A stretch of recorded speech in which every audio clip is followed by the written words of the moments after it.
Hi ಎಲ್ರಿಗೂ ನಮಸ್ಕಾರ. Share market in Kannada ಚಾನಲ್ಗೆ ನಿಮಗೆ ಸ್ವಾಗತ. ಮಾರ್ಚ್ 28ರ ಮಾರ್ಕೆಟ್ ಅಪ್ಡೇಟ್ನ ನೋಡೋದಾದರೆ ಮಾರ್ಕೆಟ್ ಇವತ್ತು ನಮಗೆ ಗ್ರೀನಲ್ಲಿ ಕ್ಲೋಸ್ ಆಗ್ತಿರೋದು ಕಾಣಿಸ್ತಿದೆ.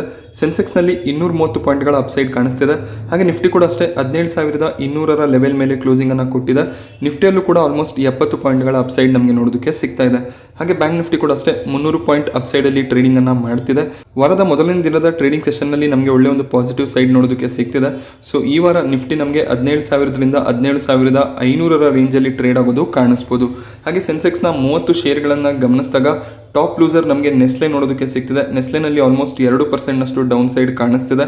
ಹಾಗೆ HDFC ಲಿಮಿಟೆಡ್ ಕೂಡ ಅಷ್ಟೇ 1.6% ಡೌನ್ ಸೈಡಲ್ಲಿ ಕ್ಲೋಸಿಂಗನ್ನು ಕೊಟ್ಟಿದೆ. ಇವತ್ತಿನ ಟಾಪ್ ಗೇನರ್ಸ್ ನಾವು ಗಮನಿಸಿದಾಗ ಬ್ಯಾಂಕಿಂಗ್ ಸೆಕ್ಟರ್ನ ಸ್ಟಾಕ್ಸ್ ಕಾಣಿಸ್ತಿದೆ. Axis bank, ICICI bank, state bank of India ಹಾಗೆ ITCಯಲ್ಲಿ ತುಂಬ ದಿನಗಳ ನಂತರ ಇಲ್ಲಿ ನಮಗೆ ಒಳ್ಳೆ ಪಾಸಿಟಿವ್ ಟ್ರೆಂಡ್ ಕಂಟಿನ್ಯೂ ಆಗ್ತಿರೋದು ಕಾಣಿಸ್ತಿದೆ. ಸೊ ಆಲ್ಮೋಸ್ಟ್ ಇಲ್ಲಿ 52 ವೀಕ್ ಹೈ ಹತ್ರ ನಮಗೆ ITC ಟ್ರೇಡ್ ಆಗ್ತಿರೋದು ಕಾಣಿಸ್ತಿದೆ. ಭಾರತಿ ಏರ್ಟೆಲ್ ಕೂಡ ಅಷ್ಟೇ 3.4% ಅಪ್ಸೈಡಲ್ಲಿ ಕ್ಲೋಸಿಂಗನ್ನು ಕೊಟ್ಟಿದೆ. PVR ಮತ್ತು ಐನಾಕ್ಸ್ನ ಮರ್ಜರ್ ನ್ಯೂಸ್ ನಮಗೆ ವೀಕೆಂಡಲ್ಲಿ ನೋಡೋದಕ್ಕೆ ಸಿಕ್ಕಿತ್ತು. ಸೊ ಆ ಒಂದು ನ್ಯೂಸ್ನಿಂದ 2 ಶೇರ್ಗಳು 52 ವೀಕ್ ಹೈ ಹತ್ರ ಟ್ರೇಡ್ ಆಗ್ತಿದ್ದಾವೆ. ಸೊ ಈ ಒಂದು ಮರ್ಜರ್ಗೆ ಇನ್ನೂ ತುಂಬಾ ಸಮಯ ಇದೆ. 6-7 ತಿಂಗಳ ಸಮಯ ಕೂಡ ಆಗುವಂಥ ಸಾಧ್ಯತೆಗಳು ಇರುತ್ತೆ. ಇಲ್ಲಿ ಕೇವಲ ಮ್ಯಾನೇಜ್ಮೆಂಟ್ನ ಅಪ್ರೂವಲ್ ಅಷ್ಟೇ ಸಿಕ್ಕಿರೋದು. ಶೇರ್ ಹೋಲ್ಡರ್ಸ್ ಅಪ್ರೂವಲ್ ಬೇಕಾಗುತ್ತೆ, ರೆಗ್ಯುಲೇಟರಿ ಅಪ್ರೂವಲ್ಸ್ ಕೂಡ ಬೇಕಾಗುತ್ತೆ. ಸೊ ಅದೆಲ್ಲ ಆಗೋದಕ್ಕೆ ಸ್ವಲ್ಪ ಟೈಮ್ ಆಗುತ್ತೆ. ಇವತ್ತು ಬೆಳಿಗ್ಗೆ 2 ಸ್ಟಾಕ್ಸ್ ನಮಗೆ ಅಪ್ಪರ್ ಸರ್ಕ್ಯೂಟಲ್ಲಿ ಓಪನ್ ಆಗಿತ್ತು. ಸೊ PVRಲ್ಲಿ 10%ನಷ್ಟು ಅಪ್ಪರ್ ಸೈಡ್ ಕಾಣಿಸ್ತಿತ್ತು. ಹಾಗೆ ಐನಾಕ್ಸ್ ಕೂಡ ಅಷ್ಟೇ 20% ಅಪ್ ಸೈಡಲ್ಲಿ ಟ್ರೇಡ್ ಆಗ್ತಿತ್ತು. ಅದಾದಮೇಲೆ ಒಂದು ಪ್ರಾಫಿಟ್ ಬುಕ್ಕಿಂಗ್ ಬಂದಿದೆ. ಯಾರ್ಯಾರು ಲೋವರ್ ಲೆವೆಲ್ಸಲ್ಲಿ ಎಂಟರ್ ಆಗಿರ್ತಾರೆ ಸೊ ಅವರು ಇಲ್ಲಿ ಎಕ್ಸಿಟ್ ಆಗೋದಕ್ಕೆ ಸ್ಟಾರ್ಟ್ ಮಾಡ್ತಾರೆ. ಪ್ರಾಫಿಟ್ ಬುಕ್ಕಿಂಗನ್ನು ಕೂಡ ಸ್ಟಾರ್ಟ್ ಮಾಡ್ಕೋತಾರೆ. ಏನಕ್ಕೆ ಮರ್ಜರ್ನ ನ್ಯೂಸ್ ಬಂದಿದೆ ಅಷ್ಟೇ, ಮರ್ಜರ್ ಇನ್ನೂ ಆಗಿಲ್ಲ. ಸೊ ಮರ್ಜರ್ಗೆ ತುಂಬಾ ಅಪ್ರೂವಲ್ಸ್ಗಳು ಕೂಡ ಬೇಕಾಗುತ್ತೆ. ಸೊ ಮರ್ಜರ್ಗೆ ಸಮಯ ಕೂಡ ಹಿಡಿಯುತ್ತೆ. ಸೊ ಜಸ್ಟ್ ಒಂದು ನ್ಯೂಸ್ ಬೇಸಿಸ್ ಮೇಲೆ ನಮಗೆ ಈ ಒಂದು ಮೊಮೆಂಟಮ್ ನೋಡೋದಕ್ಕೆ ಸಿಗ್ತಾ ಇದೆ. ಈಗ ಶೇರ್ಸ್ ನಮಗೆ 52 ವೀಕ್ ಹೈ ಹತ್ರ ಟ್ರೇಡ್ ಆಗ್ತಿದೆ. ಸ್ವಲ್ಪ ಕೇರ್ಫುಲ್ ಆಗಿ ಟ್ರೇಡಿಂಗನ್ನು ಮಾಡಬೇಕಾಗುತ್ತೆ.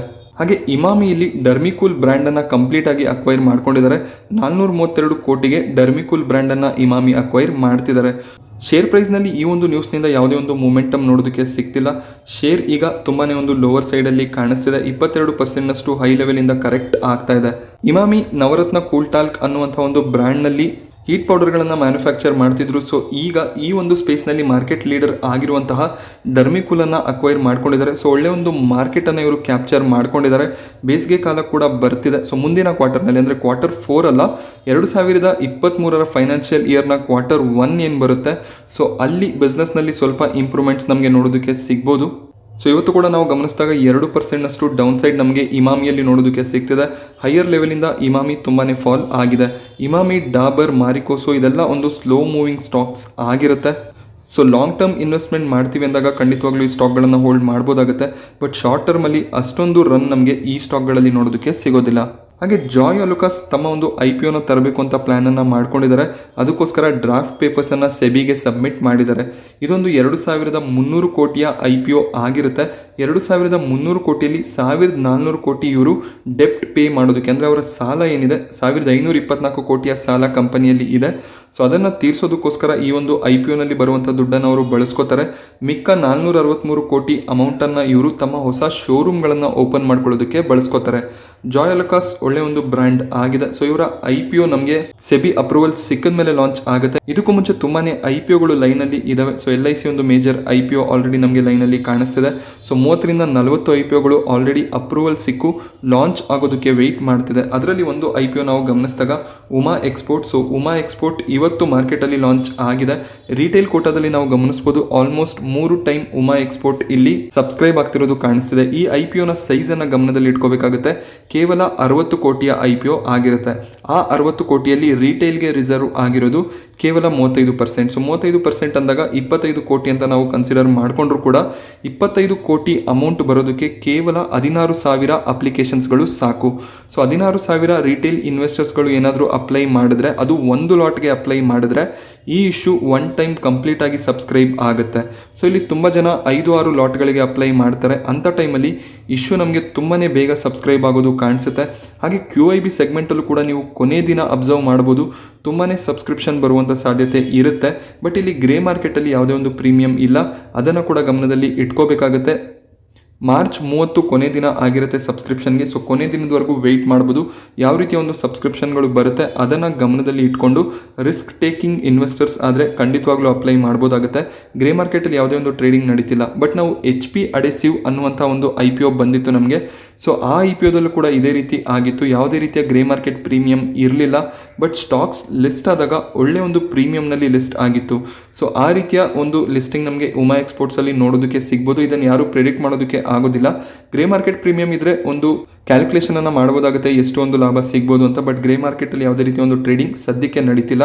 ಸೊ ಆ ಕಾರಣದಿಂದ ಎಷ್ಟರಲ್ಲಿ ಲಿಸ್ಟ್ ಆಗುತ್ತೆ ಅದನ್ನು ಕೂಡ ನಾವು ಇಮ್ಯಾಜಿನ್ ಮಾಡೋದು ಕಷ್ಟ ಆಗುತ್ತೆ. ಇಶ್ಯೂ ಪ್ರೈಸ್ ನಾವು ಗಮನಿಸಿದಾಗ 68 ರೂಪಾಯಿ ಇದೆ. ಸೊ ನೀವು ರಿಸ್ಕ್ ತೊಗೋತೀರಾ ಅಂದರೆ ಖಂಡಿತವಾಗ್ಲೂ ಅಪ್ಲೈ ಮಾಡ್ಬೋದಾಗುತ್ತೆ. ಬಟ್ ಅಪ್ಲೈ ಮಾಡ್ತೀರಾ ಅಂದಾಗ ಕೊನೆ ದಿನದವರೆಗೂ ವೆಯ್ಟ್ ಮಾಡಿ ಆಮೇಲೆ ಅಪ್ಲೈ ಮಾಡೋದು ಒಳ್ಳೆಯದು. ಹಾಗೆಯೇ ಇಶ್ಯೂ ಸೈಜ್ ಕೂಡ ತುಂಬ ಕಮ್ಮಿ ಇರೋದ್ರಿಂದ ಅಲಾಟ್ಮೆಂಟ್ ಚಾನ್ಸಸ್ ಕೂಡ ತುಂಬಾ ಕಮ್ಮಿ ಆಗುತ್ತೆ. ಹಾಗೆ ರುಚಿ ಸೋಯಾದ FPO ಇವತ್ತು ಕ್ಲೋಸ್ ಆಗಿದೆ.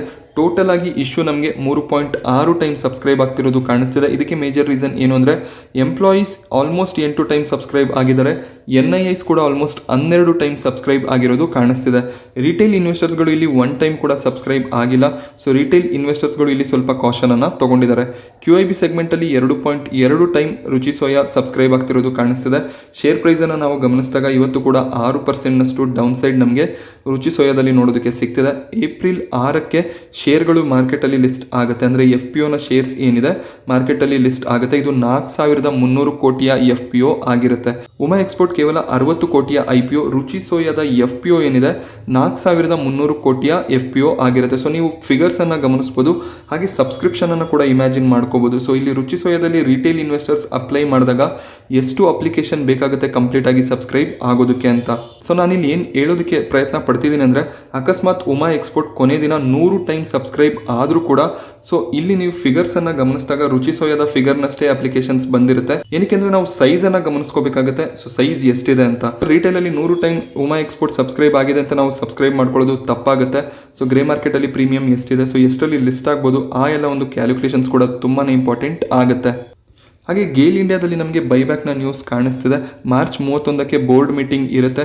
ಸೊ ಅಲ್ಲಿ ಬೈಬ್ಯಾಕ್ ಪ್ರೈಸ್ ಕೂಡ ನಮಗೆ ನೋಡೋದಕ್ಕೆ ಸಿಗುತ್ತೆ. ಯಾವ ಒಂದು ಪ್ರೈಸಲ್ಲಿ ಗೌರ್ಮೆಂಟ್ ಶೇರ್ಗಳನ್ನು ಬೈಬ್ಯಾಕ್ ಮಾಡ್ಕೋತಾರೆ ಅಂತ. ಗೇಲಲ್ಲಿ ತುಂಬಾ ಒಂದು ಫಾಲ್ ಆಗ್ತಿತ್ತು. ಹಾಗೆ ಗೇಲ್ ಇಂಡಿಯಾ ತುಂಬ ಒಂದು ಪ್ರಾಜೆಕ್ಟ್ಗಳನ್ನು ಕೂಡ ಮಾಡ್ತಿದೆ. ಸೊ ಗೌರ್ಮೆಂಟ್ಗೂ ಕೂಡ ಅಷ್ಟೇ ಇಲ್ಲಿ ಒಂದು ಒಳ್ಳೆ ವ್ಯಾಲ್ಯೂ ಕಾಣಿಸ್ತಿದೆ. ಆ ಒಂದು ಕಾರಣದಿಂದ ಅವರು ಶೇರ್ಗಳನ್ನು ಬೈಬ್ಯಾಕ್ ಮಾಡ್ಕೊಳ್ಳೋದಕ್ಕೆ ಡಿಸೈಡ್ ಮಾಡಿದ್ದಾರೆ. ಶೇರ್ ಪ್ರೈಸ್ ನಾವು ಗಮನಿಸಿದಾಗ 152ರಲ್ಲಿ ನಮಗೆ ಗೇಲ್ ಟ್ರೇಡ್ ಆಗ್ತಿರೋದು ಕಾಣಿಸ್ತಿದೆ. ಸೊ ಒಳ್ಳೆ ಒಂದು ಪಾಸಿಟಿವ್ ಮೊಮೆಂಟಮ್ ಶೇರಲ್ಲಿ ಕಾಣಿಸ್ತಿದೆ. 3% ಪಾಸಿಟಿವ್ ಸೈಡಲ್ಲಿ ಗೇಲ್ ಟ್ರೇಡ್ ಆಗ್ತಿರೋದು ಕಾಣಿಸ್ತಿದೆ. ಸೊ ಮಾರ್ಚ್ 31ಕ್ಕೆ ಗೊತ್ತಾಗುತ್ತೆ ಎಷ್ಟರ ಒಂದು ಬೈಬ್ಯಾಕ್ ಪ್ರೈಸನ್ನು ಇವರು ಸೆಟ್ ಮಾಡ್ತಾರೆ ಅಥವಾ ಮಾರ್ಕೆಟಿಂದ ಏನಾದರೂ ಬೈಬ್ಯಾಕನ್ನು ಮಾಡ್ತಾರಾ ಅಂತ. ಹಾಗೆ ಅದಾನಿ ವಿಲ್ಮಾರಲ್ಲೂ ಕೂಡ ಅಷ್ಟೇ ಟ್ರೇಡಿಂಗ್ ಸೆಷನ್ನ ಕೊನೆಯ ಒಂದು ಅರ್ಧ ಗಂಟೆಯಲ್ಲಿ ನಮಗೆ ಅಪ್ಪರ್ ಸರ್ಕ್ಯೂಟ್ ನೋಡೋದಕ್ಕೆ ಸಿಗ್ತಾ ಇದೆ. ಸೊ ಇಲ್ಲಿ ಯಾವುದೋ ಒಂದು ದೊಡ್ಡ ಇನ್ವೆಸ್ಟರ್ನ ಎಂಟ್ರಿ ಆಗಿದೆ. ಏನಕ್ಕೆಂದರೆ ರಿಟೇಲ್ ಇನ್ವೆಸ್ಟರ್ಸ್ ನಾರ್ಮಲ್ ಆಗಿ ಟ್ರೇಡ್ ಮಾಡ್ತಿದ್ದಾಗ ಈ ರೀತಿಯ ಒಂದು ಸಡನ್ ಮೊಮೆಂಟಮ್ ನಮಗೆ ಶೇರಲ್ಲಿ ನೋಡೋದಕ್ಕೆ ಸಿಗೋದಿಲ್ಲ. ಏನಕ್ಕೆಂದರೆ 430 ಹತ್ರ ಟ್ರೇಡ್ ಆಗ್ತಿದ್ದಂಥ ಶೇರ್ ಸಡನ್ ಆಗಿ 462ರ ಒಂದು ಕ್ಲೋಸಿಂಗ್ ಅನ್ನ ಕೊಡ್ತಾ ಇದೆ. ಸೊ ಇಲ್ಲಿ ಯಾವುದೋ ಒಂದು ದೊಡ್ಡ ಇನ್ವೆಸ್ಟರ್ ಎಂಟ್ರಿ ಆಗಿದ್ದಾರೆ. ಸೊ ಸ್ವಲ್ಪ ಕೇರ್ಫುಲ್ ಆಗಿ ಕೂಡ ಇರಬೇಕಾಗುತ್ತೆ. ಹಾಗೆಯೇ JP ಮಾರ್ಗನ್ ಒಂದು ಅನಾಲಿಸಿಸ್ ಅನ್ನ ಮಾಡಿದ್ರು. 1 ವರ್ಷದ ಟಾರ್ಗೆಟ್ ಅನ್ನು ಅವರು 370ರಲ್ಲಿ ಸೆಟ್ ಮಾಡಿದ್ರು. ಬಟ್ ಈಗ ನಮಗೆ ಅದಾನಿ ವಿಲ್ಮಾರ್ ಆಲ್ರೆಡಿ 462ರಲ್ಲಿ ಟ್ರೇಡ್ ಆಗ್ತಿದೆ. ಇವರ ಇಶ್ಯೂ ಪ್ರೈಸ್ ಇದ್ದಿದ್ದು 230 ರೂಪಾಯಿ. ಸೊ ಈಗ 460 ಆಗಿದೆ. ಸೊ ಯಾರು IPO ಪ್ರೈಸ್ನಿಂದ ಹೋಲ್ಡ್ ಮಾಡ್ತಿದ್ದೀರಾ ಅವ್ರಿಗೆ ಆಲ್ರೆಡಿ 100% ರಿಟರ್ನ್ ಸಿಕ್ಕಿರುತ್ತೆ. ಸೊ ನಿಮ್ಮ ಇನ್ವೆಸ್ಟ್ಮೆಂಟ್ ಏನಿದೆ ಅದು ಡಬಲ್ ಆಗ್ತಿರೋದು ಕಾಣಿಸ್ತಿದೆ. ಸೊ ಎಲ್ಲ ಶೇರ್ಗಳನ್ನು ನೀವು ಹೋಲ್ಡ್ ಮಾಡ್ತಿದ್ರೆ ಸೊ ಇಲ್ಲಿ ನಾವು ಯಾವುದೇ ಒಂದು IPO ಏನು ಲಿಸ್ಟ್ ಆಗುತ್ತೆ ಅದನ್ನು ಅನಲೈಸ್ ಮಾಡೋದು ತುಂಬಾ ಕಷ್ಟ ಆಗುತ್ತೆ. ಏನಕ್ಕೆ ಅಂದರೆ ಅದಕ್ಕೆ ಪ್ರಿಯರ್ ಹಿಸ್ಟ್ರಿ ಇರೋದಿಲ್ಲ. ಜಸ್ಟ್ ಒಂದು ಬ್ರ್ಯಾಂಡ್ ನೇಮ್ನ ಮೇಲೆ ಅಥವಾ ಅದಕ್ಕೆ ಇರುವಂಥ ಡಿಮ್ಯಾಂಡ್ನ ಮೇಲೆ ಶೇರ್ ರನ್ ಆಗೋದು ಕಾಣಿಸುತ್ತೆ. ಸೊ ಈ ರೀತಿ ರನ್ ಆದಂತಹ IPOಗಳು ಫಾಲ್ ಕೂಡ ಆಗ್ತಿದ್ದಾವೆ.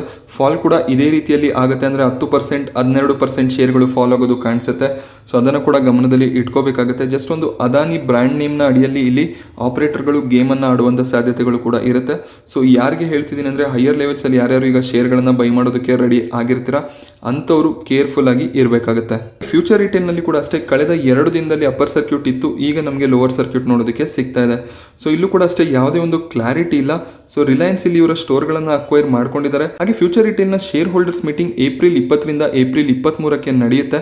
ಅಲ್ಲಿ ನಮಗೆ ಕ್ಲಾರಿಟಿ ನೋಡೋದಕ್ಕೆ ಸಿಗ್ಬೋದು. ಬಟ್ ಈಗ ಸದ್ಯಕ್ಕೆ ಇಲ್ಲಿ ಯಾವುದೇ ರೀತಿಯ ಒಂದು ನ್ಯೂಸ್ ನಮಗೆ ನೋಡೋದಕ್ಕೆ ಸಿಗ್ತಾ ಇಲ್ಲ. ಸೊ ಅಪ್ಪರ್ ಸರ್ಕ್ಯೂಟ್ ಲೋವರ್ ಸರ್ಕ್ಯೂಟ್ಗಳು ಕಂಟಿನ್ಯೂ ಆಗ್ತಿದ್ದಾವೆ. ಸೊ ಒಂದು ಲೋವರ್ ಲೆವೆಲ್ಸ್ಗೆ ಬಂದಾಗ ಅಲ್ಲಿ ಸ್ವಲ್ಪ ಜನ ಬೈಯಿಂಗನ್ನು ಮಾಡ್ತಾರೆ. ಮತ್ತೆ ನಮಗೆ ಒಂದು 2 ಅಪ್ಪರ್ ಸರ್ಕ್ಯೂಟ್ ಕಾಣಿಸಿದಾಗ 10%ನಷ್ಟು ರಿಟರ್ನ್ಗೆ ತುಂಬ ಜನ ಇಲ್ಲಿ ಪ್ರಾಫಿಟ್ ಬುಕ್ಕಿಂಗನ್ನು ಮಾಡ್ಕೋತಿರ್ತಾರೆ. ಸೊ ಈ ರೀತಿ ನಮಗೆ ಫ್ಯೂಚರ್ ರಿಟೇಲಲ್ಲಿ ಟ್ರೇಡಿಂಗ್ ಆಗೋದು ಕಾಣಿಸ್ತಿದೆ. ಬಟ್ ಇಲ್ಲಿ ಡೀಲ್ನ ಬಗ್ಗೆ ಕರೆಕ್ಟ್ ಆದ ಒಂದು ಡಿಸಿಷನ್ಸ್ ಏನಿದೆ, ಏಪ್ರಿಲ್ 20ರಿಂದ 23ಕ್ಕೆ ಏನು ಮೀಟಿಂಗ್ ನಡೆಯುತ್ತೆ ಅದರಲ್ಲಿ ನಮಗೆ ಕ್ಲಾರಿಟಿ ಸಿಗುವಂಥ ಸಾಧ್ಯತೆ ಇರುತ್ತೆ. ನಾನಿವತ್ತು ನಿಮಗೆ ತಿಳಿಸ್ಕೊಟ್ಟಂಥ ಮಾಹಿತಿ ಇಷ್ಟ ಆದರೆ ವಿಡಿಯೋನ ಲೈಕ್ ಮಾಡಿ.